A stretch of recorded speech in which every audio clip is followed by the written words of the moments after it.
Welcome to the Lift Your Story podcast with guest Paul Holmes, poet and freelance writer. Hi, everyone. I'm Lori Ann. I am that gal from Milton, Ontario, Canada, and I am with. I am that guy. I am Roy Miller from Dallas, Texas. Welcome to our Lift Your Story podcast. In this episode, we welcome Paul Holmes, and she's a poet and freelance writer. Thank you for being with us today.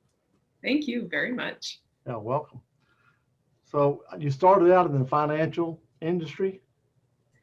Yes, but always sort of the creative end with communications, marketing communications, advertising, things like that. So you weren't buying and selling stocks for people? No. So then how did you go from that to just going into writing your books and doing freelance or doing poetry, I guess? Yeah, well, I always loved writing. And when I was applying to college a long time ago, I was trying to debate whether I should check the box for English major or go to the music school, which is part of the University of Michigan, because I'd been playing the French horn and was really interested in music, and my father loved music. So I chose that. And, and I love music, and I was pretty good, but I wasn't like New York Philharmonic material, which is, a lot of the other students were. So most of my life, I've kind of regretted not majoring in English, but because of my love of writing, I sort of found my way through a couple different corporate careers into a career where I was able to write and be creative and then, lead a creative team eventually.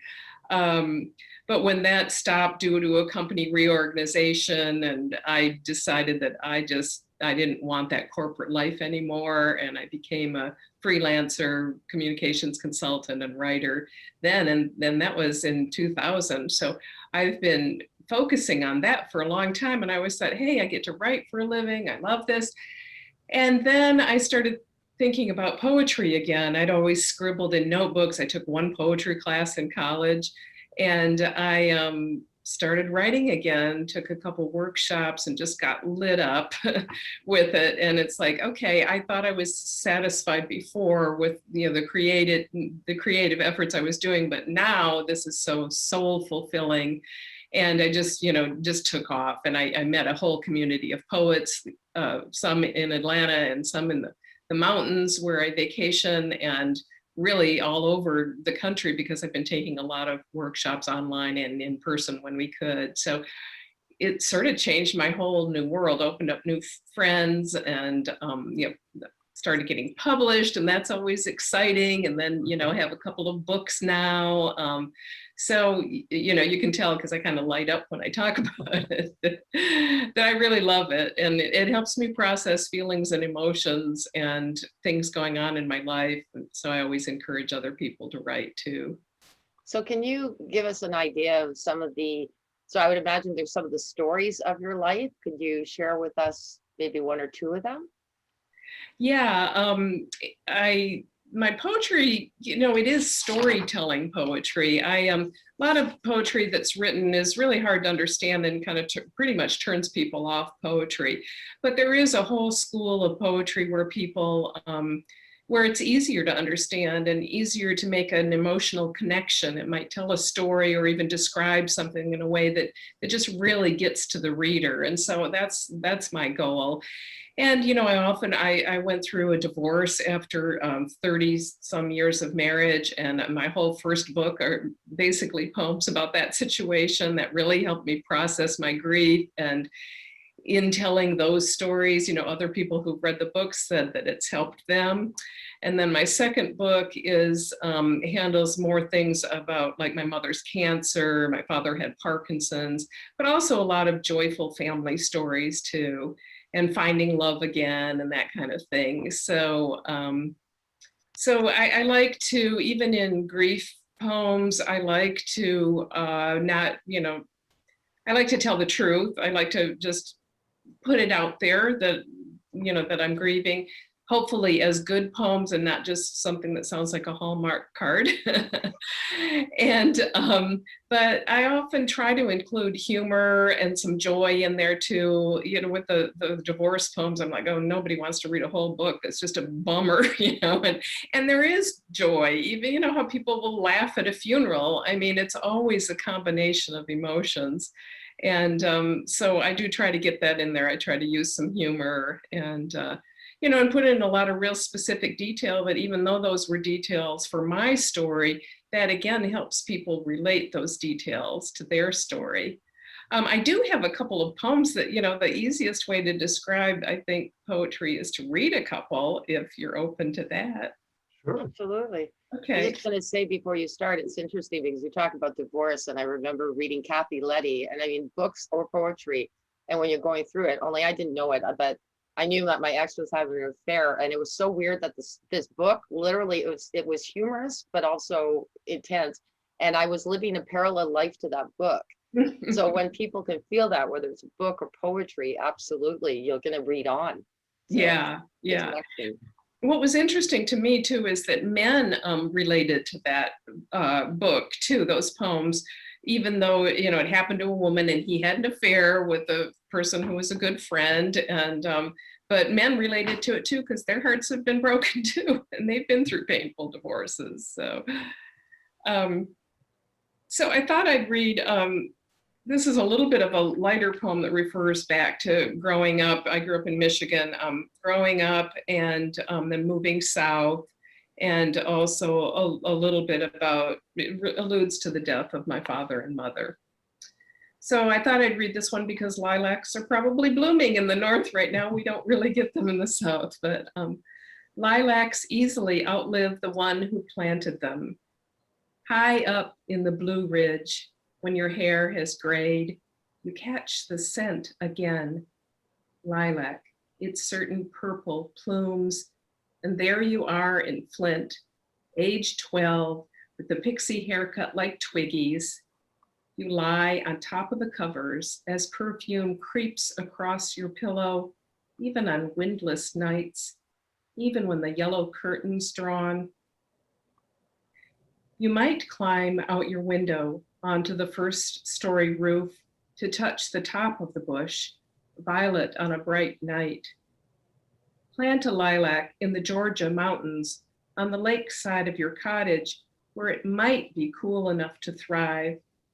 Plant it in your father's name next to the goldfinch feeder. Leave unpruned for profuse flowering. Bring long branches, blossom laden, into your kitchen. Place them in your mother's tallest milk glass vase. And that's from my second book, which is No Such Thing as Distance, published by Terrapin Books. They're a poetry publisher. Beautiful. I love lilacs. I love the smell. And you're right, it does bring me back to when I was a child, when I smelled them, and my mother, and you know, my mother's still alive. I'm seeing my mother going home young, bringing her a branch and say, "Where did you get that? You're not supposed to pull it off trees." Yes, yeah. I know, flowers, growing things, and scents, they really do send us back to childhood and these memories of beauty. And especially if you've moved away and then you don't have those things, they become more special to you. It's like music. You hear this one song and you know instantly at one point in your life where you were when that song was being played. Exactly, yeah, yeah. So when you were a little girl, did you write poetry back then? Well, it's interesting. I remember winning a poetry contest that our English teacher told us about in 8th grade. And then I really didn't, you know, there were always poetry units in school, and I wrote here and there. I have some, you know, I have this old poetry project that I put together that were not my own poems, but they were famous poems, you know, and I pasted pictures in there. And so I just always loved writing and reading and word, you know, the proper word choice. And so I really, and through high school and college, I wrote these sort of, you know, teenage angsty kind of poems in a notebook and never show anyone.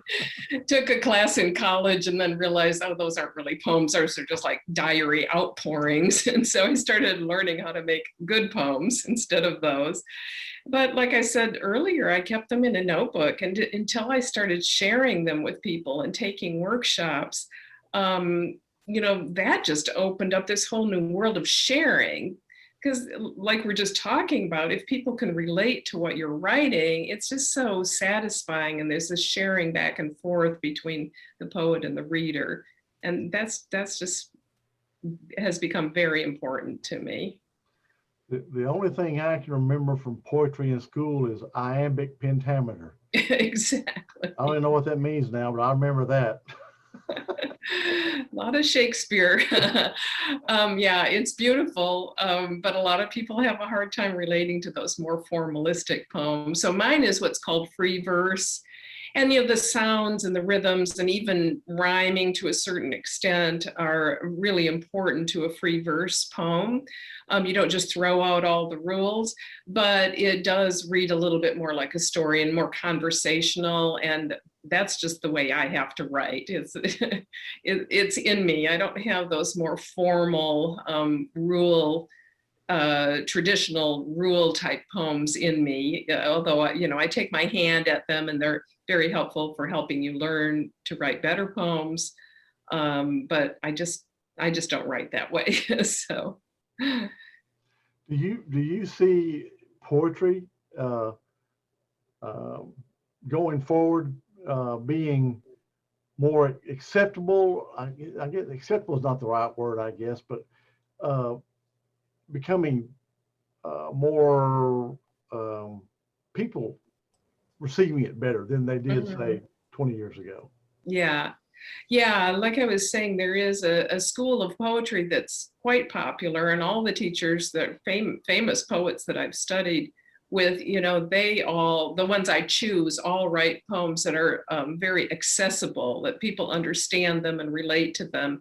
But there is still another school of poetry that writes poems that are pretty hard to connect with, for me anyway. And of course, that's popular with some readers too.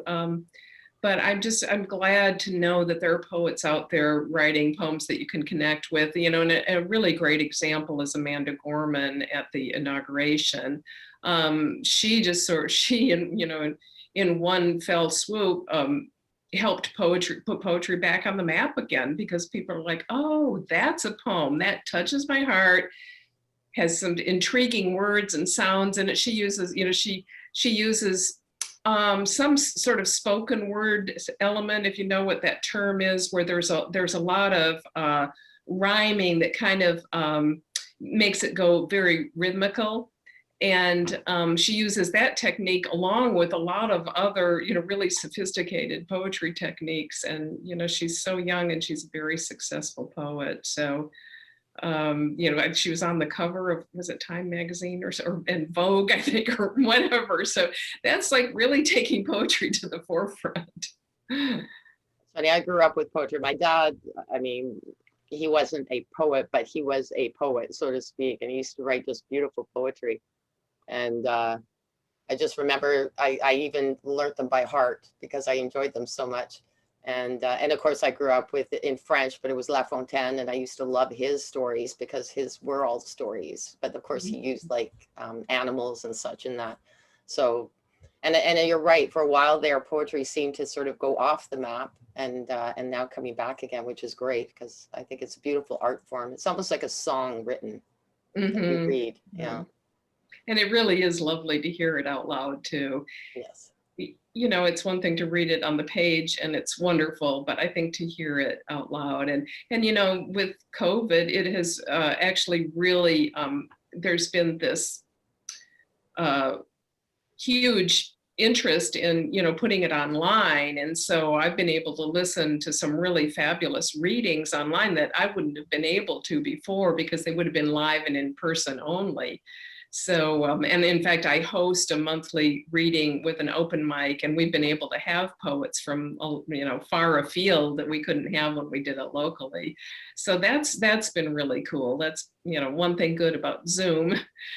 being able to connect with family that way and then be able to connect professionally. And so that's been great. That's been really great. You're talking about somebody reading it. I remember when I was in the 10th grade in an English literature class, the teacher, this may be before y'all's time, there was a guy named Rod McEwen.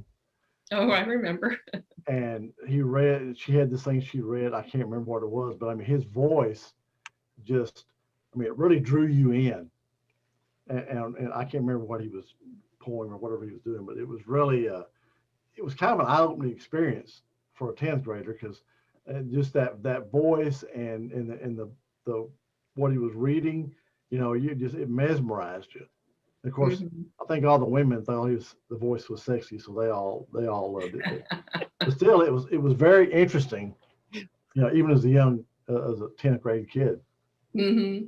For the women, they didn't care what, the girls didn't care what he was saying. It was just Yeah, exactly. Yeah, exactly. Yeah. Just the voice. You know, he had been reading the grocery list and they'd have been thrilled. He was popular, though. I mean, I don't really remember his work or his voice or anything, but I certainly remember that name. I don't know if he did Desiderata or not, but anyway, he did something, and it was real popular at the time. Back, you know, when the Pilgrims were coming over, you know. So anyway. So are your books Audible as well? No, they're not. I have participated in readings. I've made a couple of YouTube videos, and I'd like to do more of that. I really enjoy reading. I read in public as much as I can. And, you know, again, now that the pandemic is lightening up, you know, I'm hoping to be able to resume to those things. But yeah, you know, working directly with an audience, it is just, you know, that I don't know, it adds something more to it, getting the audience's reaction or having people come up to you afterwards and saying something about one of your poems. So that's pretty neat. I thought, if you don't mind, I thought I might read one of my divorce poems, because that last poem was kind of a sweet poem, and this poem's more of an angry, grieving poem. You know, and it's good to get that stuff out of your heart and your head and onto paper. So it was funny at readings and open mics and things. I would really only read I have some funny poems, and usually they're humorous, but I try to get, you know, like some sort of serious message in there too. But I would read those poems and, you know, get a good laugh from the audience and everything. And when this is the first book, Untying the Knot, when it first came out, I was a little skeptical about reading them in front of people. For one thing, you know, they're so personal. I felt like I'd opened this kimono, and even if I closed it back up again, you know, I was exposed. But I started reading them, and they were the ones that people really related to. And so I saw that deeper connection with the audience, I guess by sharing something intimate, and, you know, everybody has grieved in their lives in different ways. And so anyway, it's, you know, that was just a really neat learning experience. People love vulnerability. Yes, exactly. What else is vulnerable? They love that. They can relate to that. Yeah. You know, the other thing about poetry, and it's going to be in this poem, is metaphor and simile. So you can tell your story exactly how it happened and people relate to it. But a metaphor or a simile, comparing it to something else, does something different in the listener or the reader's mind. And so, you know, because marriage is called tying the knot, I started thinking about knots. And so this poem is about knots. So it's the poem that's the same title as the book, Untying the Knot. And I do have a little explanation here. The term bitter end that we've all heard, I don't think I knew this before, but it's the loose end of a rope. So that's what a bitter end is. Sailors probably know that. So untying the knot. Why do knots form by themselves? In my blow dryer cord, cell phone charger, dog leashes. What Boy Scout crept into the dark to practice right over left, around and through?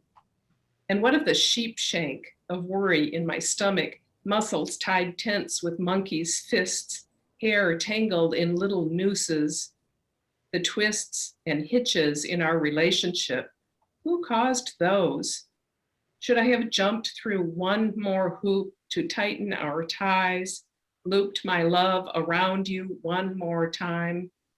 Like a rope, our marriage failed at the stress of the knot and frayed at the bitter end. You certainly have a lot of knots in there. Yes. There's interesting knot names like Sheepshank and Monkey's Fist. Yep. That was kind of interesting to pick out the names I wanted to use. People go, what? How's a monkey? What's a monkey have to do with this? But yeah, if you know knots, yeah, I picked up on all of them. Yeah. Well, they worked good. It was perfect.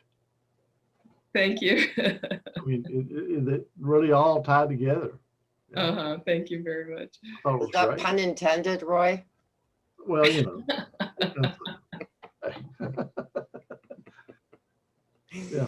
Wow, that was So- really good. Thank you. Do you work, or have you worked with like young poets that that are getting started, teenagers, college kids that are, have come to see you maybe and want to know, well, what should I do? How should I do this? What do you think about this? I've helped adults way more than I have younger people, and I've taught adult classes or workshops. I think a lot of people are like me that when they're, even though I still am a freelance writer, I really pretty much do that part-time. And when you start winding down, maybe you leave a corporate career, you might be retired, or you might just start to feel like you really want to start expressing yourself and writing your story. I find that, with adults, they're more inclined to be that way. And so they take up writing later in life, whether they're doing a memoir or whatever. And so I really enjoy teaching adults. So I didn't really get into my poetry, big time until I was over 50.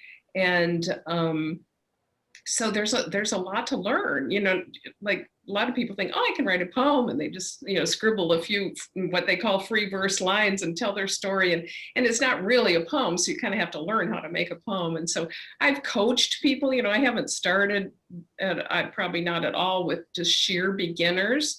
Although I have taken some people who have just, who need a lot of help sort of making that leap to make their poems, to understand what it takes to make a poem better and better. And, I really believe in editing things 10 billion times. And so I've taught people editing tips and in writing workshops, normally you'll give your students a prompt, whether it's a set of words or some kind of a scenario, something that'll spark a creative effort. And then you have them all write for a while. And then if they want to share, they read them back. And, there might be 10 people in that class, and everyone will take that same prompt and come up with a totally different poem. And so once they see that they can do that, and they share with other people, you can start to see them light up, like, oh, I can do this. Hey. And they also learn, that it's serious business. You don't just jot it down on paper. You work at it. You have the initial inspiration, and then you encourage your students to get it all out of their heads. But then you go back and you start the process of actually crafting the poem. And I love doing that. See, in my corporate life, I did a lot of editing. And in advertising, you have to be so precise, like a headline has to exactly say it in a few words. And so that and my love of poetry really go hand in hand, because it's that precision and choosing the right word that you're after. So I always stress that with my students too. So I really enjoy teaching adults, and kids intimidate me a little bit, I judged a high school poetry contest once. I'm like, whoa, like, these kids are coming from such a totally different place than I do. So, it's great. And, I love people that encourage kids to write, because again, I think it's so important. But I did teach a class. I volunteered to teach a poetry class for a group of 8th graders one time, and I found it so difficult and exhausting. Although they were great kids, but man, you got to hand it to teachers that do that all day long, every day. I hate to say, but I can totally relate to that. I volunteered to do the same thing for grade 8ers. And funny enough, there was one guy that my sister said was real trouble in class, because it was her class. And he was really keen because he said, what can I do this about? And we did the little, bubbles and all that stuff. And my sister was just amazed that this kid was just right into it, while other ones were like bored. The one kid that was apparently the biggest trouble in the class was the most interested in it. So that is really interesting. Yeah, I was surprised. I know these 8th graders, one of the first thing that I actually taught like different 8th grade classes for a day and an hour each or something. And in every class, one of the first questions was, how much money did you make from your books? I'm like, well, if you're a poet, you can't really expect to make money. But, I think they're so used to their sports heroes making these huge bucks and everything. And it is kind of sad that this importance of fame and money is on so many kids' minds, or it's their goal, and how many of us really get there. So I'm like, well, with poetry, you got to do it because you love it, and there's a big satisfaction in doing that. But it is funny. Every class they ask that question. It's true, right? Monetary. Yeah. How much money can you make? Yeah, exactly. And I think, oh, you've published a book. You must have sold 1 million copies. But not quite. Almost there. Yeah. Yeah. Well, Karen, how can our listeners reach out to you? Well, I have a website devoted to my poetry, which is KarenPaulHolmes.com. So it's Karen and then Paul, like the boy's name, HOLMES.com.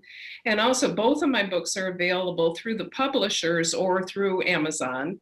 And so the one is No Such Thing as Distance. If you just, go to Amazon and search for that, Karen Paul Holmes. And Untying the Knot is the other one, and they're both available. Okay. Sometimes Amazon has big sales on them too, and even the publishers can't quite figure out those algorithms. Yeah, they're so huge. Just so we were driving, and I live in just outside of Toronto, so that's where Amazon is, in like the Brampton and Milton. And we were driving, and there's this really big building that says Amazon on one side, and then the other side of the street, there's another huge building that says Amazon. And then you drive a little further into Milton, there's another big distribution. I'm going, oh my gosh. You're driving through an Amazon tunnel. Right. But, they've really served well for the writers out there. So, absolutely. Yeah. So yeah, no, thank you so much for being here, and thank you for sharing your poems. Really enjoyed them. I really enjoyed having you here. Thank you. You asked very good questions. It was a good conversation. I appreciate it. Thank you. Well, Take care. thank you. Thank you. Okay. Bye. All right. Thank you for listening to this episode. Be sure to visit us at lifterstory.com.